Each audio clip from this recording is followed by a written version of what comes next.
Hey everyone, CTNtechnologynews here, and today I am talking about the Galaxy S5, and more specifically, 5 reasons why you should get one. Samsung's new phone has a whole bunch of new features that do put it ahead of the competition, like the Nexus 5 and the iPhone 5S, and today I just want to go over some of those new features and why they're actually worth getting. So in 5th place for the reason to get the Samsung Galaxy S5 is the hardware upgrades on the phone. So the Galaxy S5 is only slightly larger and slightly more impressive in terms of specs than its predecessor, but with that said, it does have some notable hardware improvements. For example, Samsung's replaced the octa-core processor that it tried out in last year's international S4, because the S5's processor is still quad-core, but this time it does clock in at 2.5 GHz.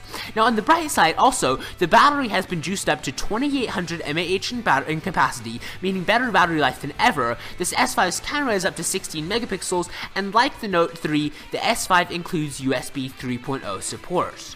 Now in 4th place for a reason to get the new Galaxy S5 is all the freebies that come with the new smartphone. So the Galaxy S5 actually comes with over $500 worth of premium app subscriptions and freebies that would normally cost a whole bunch of money.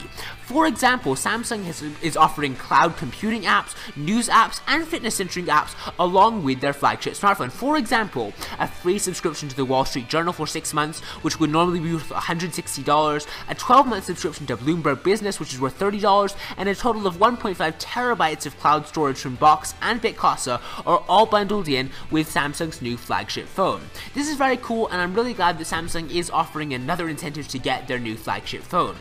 Now in number 3 for another reason to get the Galaxy S5 is its water and dust resistance. So if you remember the whole Galaxy S4 Active, this time Samsung's actually brought dust and water resistance right into its flagship device, offering an IP67 rating just like the Galaxy S4 Active.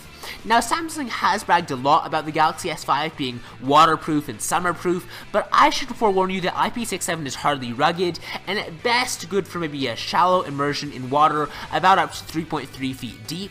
I'm not exactly sure what the Galaxy S5 will be able to withstand, but it's not going to be a really rugged phone. With that said though, it probably is more rugged than other competing smartphones like the Nexus 5 and the iPhone 5S and other Android handsets like the LG G Pro 2 and stuff like that. I really think this will probably be one of the most rugged flagship handsets to actually come out in 2014. Now number 2, my reason to get the Galaxy S5 is the ultra power saving mode. So in case you didn't know, this is actually really cool. Some power saving modes turn off your cellular mode, conserving power, but also defeating the purpose of having a phone in the first place. Samsung's new ultra power saving mode aims to change that. The Galaxy S5, when in ultra power saving mode, can last a 24 hours on standby with just 10% of its battery life remaining. That's really impressive because it leaves your cellular radio on, lets you still receive calls and SMS messages even when your phone sits on the bleeding edge of a dead battery.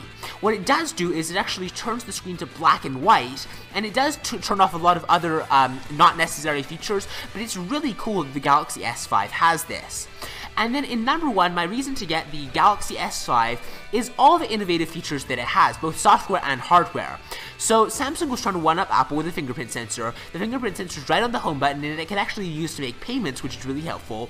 Samsung's also added a heart rate sensor on the back, right next to the LED flash, which I'm not sure necessarily what that's going to be used for. Samsung says it's designed to track your heart rate before and after a workout, but that's not necessarily the greatest thing.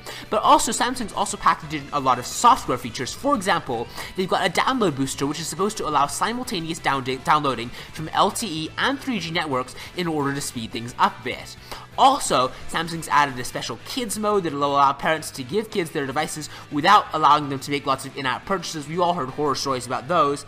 And, you know, there's a lot of actually other innovative stuff packaged in with the Galaxy S5 that I just don't want to go over right now for the point of view of saving time. But let me know what your favorite feature is on the Galaxy S5 in the comments below. Please be sure to like and subscribe if you enjoyed this video, and I will see you next time. Bye!